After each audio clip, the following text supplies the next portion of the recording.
Hey, welcome everybody to a special Friday edition. Right before Memorial Day weekend, we are going to be talking about Manchester United. Are they done? What are the implications after that loss from Tottenham? It's your boy E, and we got our Manchester United extraordinaire TC back in the States. How's it going, boss? Hey, my man, feeling like a wounded deer. It was very, very tough to watch that match on Wednesday. It was a very boring match, but Manchester United. What happened during that match? It's interesting you say it's boring. And for the fans of both teams, it wasn't boring because you're so invested, right? But what you saw was two poor teams, vindictive of where their position on the log is, slogging it out for a real $100 million prize, essentially, for them.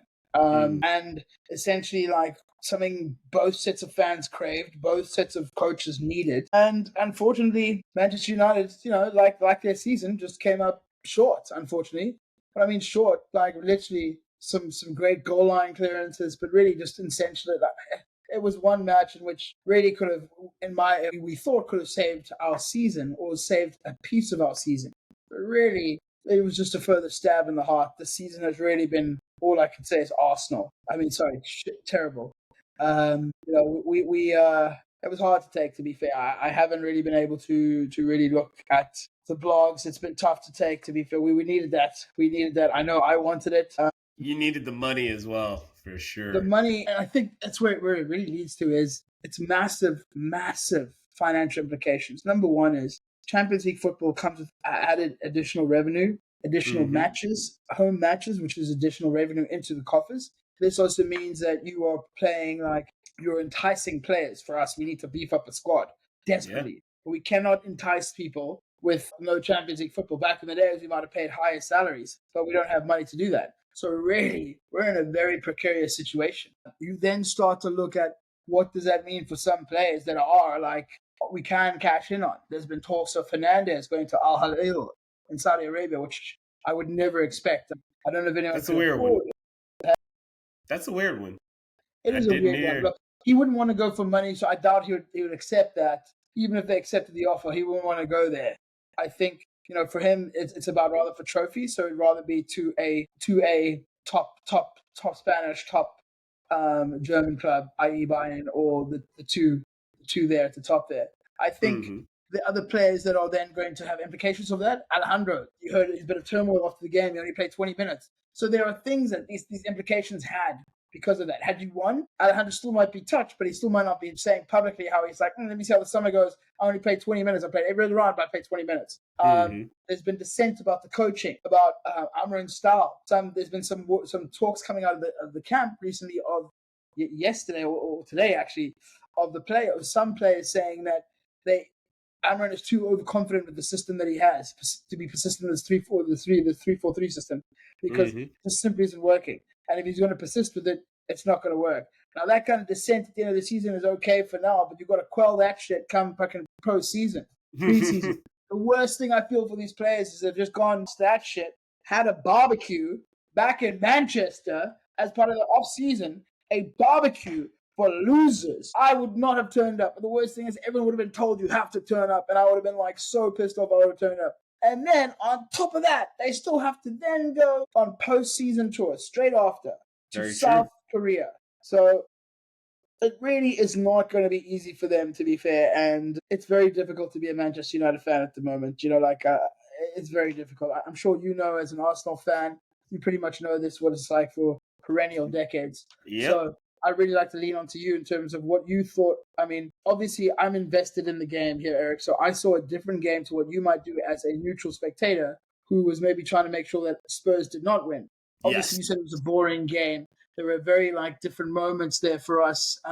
Clearly, just not a lot of flowing football that we might have seen in the Champions League rounds. Obviously, if we're comparing that to some of the beautiful football we saw there, two different teams playing with a different kind of heart, if you must understand. And that's what I saw. Just rounding off my kind of perception is you saw two teams that were very fragile in the way they played. Mm. Very, very afraid is another term, is because there's so much riding on it. Not everyone. There's some players who'll stick out, and there's some great Van der Nielen from Spurs, great goal line clearance, own goal, cool, whatever. Fernandez, Casemiro, you Yep. know, That and let me jump in here real quick. That was the thing that that's what I attributed to the boring. So in the pre-match analysis that we had released here, I talked specifically about Bruno Fernandes being like the difference maker, and he wasn't someone. He's kind of ghosted that entire match. That first 45, even that it was his interception in the midfield where he was kind of sulking, kind of just laissez-faire going back up the pitch to defend. That kind of contributed directly to that own goal slash Ben Johnson goal that we saw. One thing that we also saw, Casemiro was kind of getting dominated within the midfield when Tottenham was pressing. After that, Manchester United dominated the ball, but it was very, very static. You could tell where the attacks were coming from. There was no real movement from your players. As you said, they were playing scared. I mean, what I saw from the Tottenham squad was a team that was all they had. Richarlison, as much as he was fouling or got fouled, he played as hard as he could for the 60 odd minutes that he was on the pitch. Even when we saw Son come on and how old and brittle his body must be going right now after this long season coming back from injury, trying to play his way back into form, he had a couple of chances, but he was just ran down a few times by that really good left back that you guys have, Dorgu. And then the final 20 minutes, Manchester United, the only plan that I've ever seen that has worked ever since Sir Alex Ferguson leave in these later matches. This happened with Jose Mourinho with Fellaini. He just goes up, you just hoof a bunch of balls up there and hope that one of them gets a header onto it. You guys did the exact same blueprint with Harry Maguire. I was just like, after all of these years, this whole season, Manchester United's whole campaign comes down to 20 minutes of Harry Maguire just hitting a ball. No. Calm it down, this. I'm trying to calm it down. No. So just for a bit of strategical nuance there, I think that that was not like, it wasn't a long ball situation there. I think what you do have and what we were lacking is air prowess. Okay, that's number one. Okay, I think you would only have for a large portion of the match. It was only if it wasn't Hoyland in the middle, and then it became Xerxes in the middle, and he was the only one getting into the box into those positions. After all of the subs came on, it was there's a guy called Ahmed who was in the box, had the most touches of the game in the box. Yeah, he had the most touches on the outside, like the outside perimeter of the box. I'm talking about guys that are right in the middle because you guys were only just careening a bunch of crosses into the middle. It's the same thing that Arsenal fans have gone through just as much when we had Olivier Giroud. You guys haven't been a European final for nearly like decades. Okay. Yeah, 20 years. Got you. But we're not talking about us. We're talking about Manchester United and some things that I want to move on to really quickly. You brought it here first up earlier, the financial implication. Now, right now, Manchester United, your shares have actually gone down after this match happened. Currently, you guys are facing a bunch of turmoil now that you don't have any Champions League football. You don't have any Europa League football. You don't even have Conference League. Finishing 16th or 17th this season, you're going to have the lowest amount of money that you've ever received from the Premier League. And you guys are already going through a financial crisis as your new owners from Ineos was talking about. Now, I kind of just want to see, like, where do you think the light in the tunnel is really going to pass for Manchester United? Well, I think it's very much, unfortunately, growing pains, something you know too well about and are still going through. We've lost 80 million straight away. Yeah.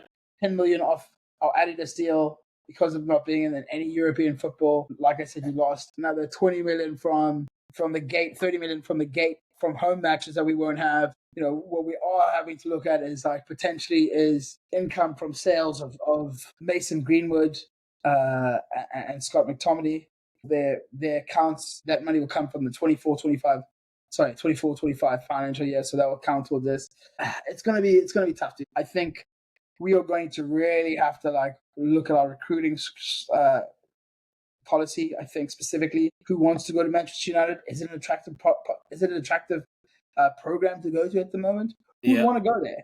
Honestly, I think that's what you have to look at. To be fair, I'm saying that as someone who's sitting on a couch when you're a football player, you want to go to any club. That's very true. But we're talking about quality, not quantity players.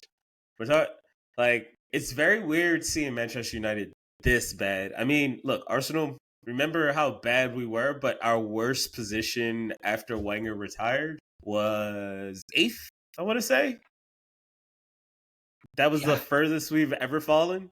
And what have you? 17th as of right now. You haven't crossed 40. Hey, okay, let's just put this back here before this is like Trump's white genocide here. It's been the one of our worst possible seasons. However, overall, we look at this over a 5-year period. Like, I mean, if it's the worst period, that's not that bad, in comparison to other teams. So we keep putting this microscope on Manchester United. Everyone does. And this is, I saw a very interesting meme and people say that Manchester United fans are always, you think everyone's against you.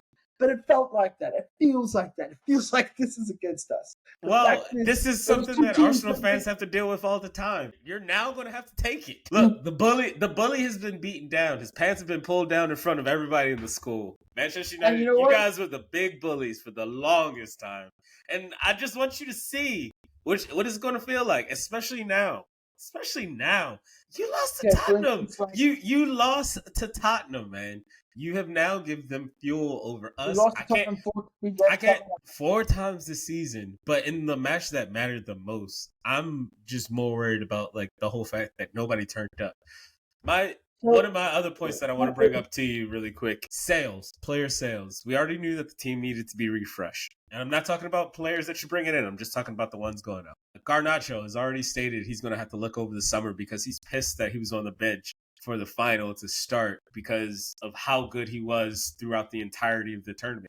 He does have a right to be peeved because starting Mount over Garnacho just didn't make sense to me. Starting Luke Shaw over Mazraoui, you could have put him over there. You could have moved some other pieces around. It was on the right, Shaw was on the left. They played with Dorgu on the far left as the wing back, and then you had who's your far right wing back though? Wasn't Mazraoui your far right wing back? Yeah, and that's the issue because you still had Kobe Mainu on the bench. He could have played a part into this match. Like, these are the small things. I mean, we're going to bring it up a little bit later. Coach, is this your tactical nuance that you're adding in here? Let's not forget the I'm coach. Just bringing it up. It's interesting. These players have to start.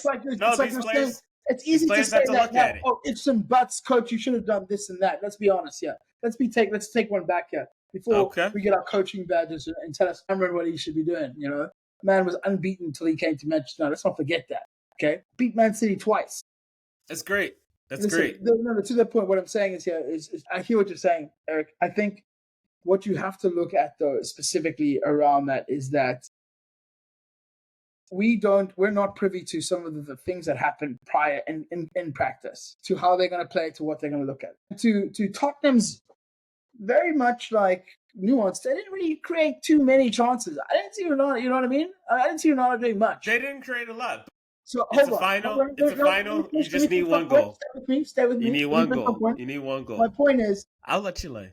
I think what you're trying to add in now, which is a bit hard and a bit harsh to say to the coach, is he could have played minor here. But the coach and the team had a strategy that pretty much worked to stop Tottenham scoring. Other than what happened there, which it wasn't Ben Johnson, it was an own goal. No, they counted it as a Ben Johnson goal. No, it's an own goal. No, they counted it as a Ben Johnson goal, is what I'm telling you. It was an own goal. It was an own goal. We all saw it. I don't know if you were in the same match. Regardless, we're not going to pick up that point to match. Let's just stay with this. They took it away from just. The point is what Luke I'm saying Shaw. Is that the strategic it's an actual Ben Johnson goal. We're going facts here. We're not going anything fake. I mean, based on where I'm sitting, it seems like we are. You might as well reel the video right now and tell us like this is what you got from YouTube. Oh boy. Listen, I think you're saying some facts here, Eric. I'm just going to do it, and I want to shorten this up. Sales of players, yes, it's going to be important to look at that. We know we needed sales regardless for our squad refreshing. Mm-hmm. Now, without Champions League, there's going to be a lot more questions on that for the good players like Fernandes, who want to play in European football, deserve to play. Definitely the top 3 players in the league currently, if not the best, behind Salah, for obvious reasons, in my opinion. And it's important that we look at that because now we have to look at players to raise money as opposed to players to bring into strength. And that's where we start to be a problem. If that's the situation, I don't know what Ineos and Sir Jim are up to because I just think they've fucked up everything since they've come in here. and that Completely leads agree. into the Glazers as well. And that really comes down to ownership. Someone said a very interesting point, and I'll say this unfortunately. Two interesting points I heard from Manchester United fans. One was sell them all. I disagree with that. Two is we should have got relegated. And that would have sucked. We would have lost half our players anyway, and we would have been like, so I say this to Manchester United fans. I say, don't let the Arsenal people in your lives try and bring It's not just despair. Arsenal ones. Really, I understand. They've had a shitty season as well, and they're trying to take it out on us. But for us, it's more about knowing that we're in a pattern to grow. Back the coach, take a bit of a break from football. Let's get into preseason, see what happens, and let's start again. Okay? I like how you're deflecting away. I'm talking specifically about the departures. All right, Garnacho's already said he's going to have to look at it in the summer. Who else are you looking to sell? Bruno Fernandes. We'll see what happens. Well, there's talk of Bruno Fernandes. I think you're going to have to look at where they're talking about players such as Lindelof. He's been needed to go though. He's Lindelof, Evans, and they're talking about getting rid of. Johnny Obviously, we've got a bit on there. Well, to be fair, he's a great steward. Great. You need to have some experience passing the kids. Okay, he's one of you. And yet, you don't that have experience anyone. Didn't come out. Experience didn't come out. Yeah, we have experience in our team. Let's keep it going. I'm trying to tell you, you keep interrupting me. No. You're trying to go. You want Donald Trump today? I just realized you have come to ambush me here. You have really come to ambush me. I cannot believe it. Anyway, the other guy I was about to say just made me forget the three players we have on loan, which are very interesting players there. Three wingers. Yep, Rashford, Sancho. And the one they call the God. Excuse me, that's blasphemous. But the one they call the almost football god in Real Betis, Anthony. Well, we'll see how. I mean, Real Betis, they're already talking about it. I think he makes too much for their squad, but yeah, I think he's been reborn as a player there. I've never seen such a turnaround, but also knowing the physical. Wanted to come in for him, but I think it'd be. I just don't see that happening. Yeah, Barcelona also has no money, so yeah, I think so. Sancho, unfortunately, and Rashford both on very high wages. Rashford has like another 3 years, so I don't think he's going to get sold unless we're going to let him go for 40. But because he is a academy player, it will be 100% profit, and it will register. It won't be any deficit to that. So there's that. Sancho's an interesting one because even Chelsea don't want that kid. I think he has 2 more years on his contract.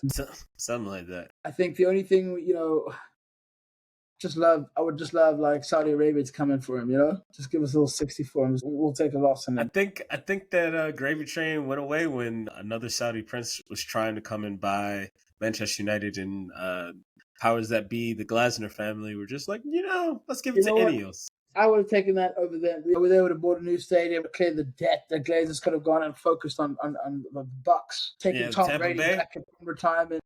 We don't need that shit. The problem with Manchester United isn't the players. It comes down to recruitment, which comes down to people in the positions, which comes down to the ownership. So it all filters down, unfortunately. Really, this isn't a quick solve. What we're looking at is results of many, many years of depredation on our recruitment, our team, the ownership's lack of attention to the stadium. It's just been a degradation. Unfortunately, what you're seeing is the live decay of a once great club. And to the glee of some people like this gentleman here, it is something that is happening in front of our eyes. And the more and more technology we have, the more and more we see, the more and more we hear. And we hear from players, from people. It's really just irreprehensible. That's why I think someone says we should get relegated, because that's the only way the Glazers would sell. And I don't disagree with them. Well, I do like what Amarin has said is it's going to be tough. We have to go down to the very bare bottom to really rebuild. I understand it. But also remember, this isn't gleeful for me. I don't like seeing a strong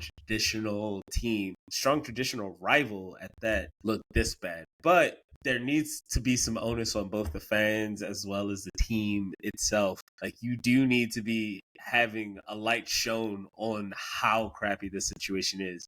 Just because I hear we're Arsenal like in your best year, so relax. Sure. I would rather be in a situation where I actually have some hope for my next season than what I just saw. Hope every season, like Patrice ever said, you're a Netflix season every season, dog. I haven't had the only season that I've had hope. Take some accountability. You said I see what you're doing. You're trying to flip this off. Okay. And let's be honest. It's time for that. You know what? No, this isn't what this episode's about. I want to hear some accountability from you and your teams. Just like Eric's just told us to take some, I'd like him to put it on his own. you're taking accountability for your team's lack of, I guess, desire to win anything other than No, like. there was a lack of recruitment over the winter break, especially knowing that everybody was injured in the squad. That's already come out. I'm okay with that excuse because we all saw it. I'm not okay with the inaction, but it is what it is. The season's ended for us. I'm talking, you actually made a final. And now we see a squad that We is make now, finals. That's what we do, baby. That's what we do. and We you make just lost the final. So we that's all we I, make finals. We make finals.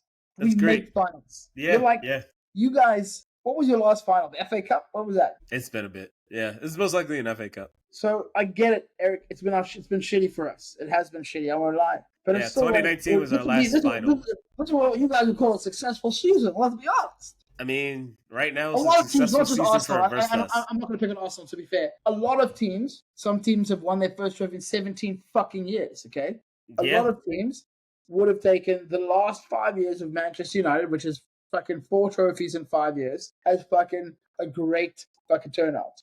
Okay, if it wasn't known that your squad could have been completely bankrupt by the end of December of last year, that's now on record. So it's that's all quite I'm clear. saying. The American government is going to run out of money by August. They're talking about it unless they don't raise each other. So it happens. It clearly happens in all kinds of big places. You know what I mean? It's okay. We raise the debt ceiling. That's what we do. Uh huh. We follow the government. You know what I mean? Like the Glazers are in charge. Let's be honest. Yeah, Glazers. it's been bad, but I want to close it off. Where do you think the squad will finish next season? Don't do that, Eric. It's very hard to judge that right now. I can't do that now. I think it's unfair to do that to me right now. What's the hardest? Like, what's the place where you think they're going to I finish? think It'll definitely be in order to 10th do or that, I need 11th. to see where we are. Right now, it's the end of the season. Great. I can tell you where we finished. 17th. That's where we are right now. Yeah, So let us only see way what to the go but up. development. Well, let's see what the developments are. Let's see where we strengthen who leaves. It's hard. Let's say I say first, and then we lose 17 players, and then we get Arsenal players. Like we're fucked. Half of your young kids that you've taken 2 kids from Arsenal, and it looks like you're going to keep going for more. It makes sense. So we'll see what happens over there. But Why do they all come here? Why? that's who you wanted. But the other piece is Matthias Cunha currently still looking at Yes, it. yes. We'll still see what happens. And we need Really to great strike. I mean, Portuguese look, winger. Mateus, I think is fine. He hasn't been playing Champions League football anyway. But we wanted to get Victor Gyökeres, and I think that would have been cool to be in Champions League against Arsenal with Amarin. Without Champions League, it's like my man needs Champions League, dog. These guys He have to needed fucking at least a game. European competition. Like Yeah, you you need don't at want least to. like exactly. He's competing Yeah, with Isak right now on trying to be able to start alongside him for the national team over in Sweden. So he needed to actually show he can do the 2 weeks, especially with the World Cup on the horizon. especially with the World Cup next year. Yep. It's going to be a very important year for him. He can't be going to teams like Manchester United next season. Not with the World Cup up there, Yeah. unless a great the Premier League is a great place to prep for the World Cup because it's hard, it's fast. Yeah, but if you get injured and you're on the cusp, I would be a little upset too. But listeners, I want to thank you all again for giving us a shout on Dead Boys Watch Footy on our live edition today, talking about Manchester United. We got our boy TC, we got your boy E. You go have a great Memorial Day weekend. Thank you all again today. Thanks.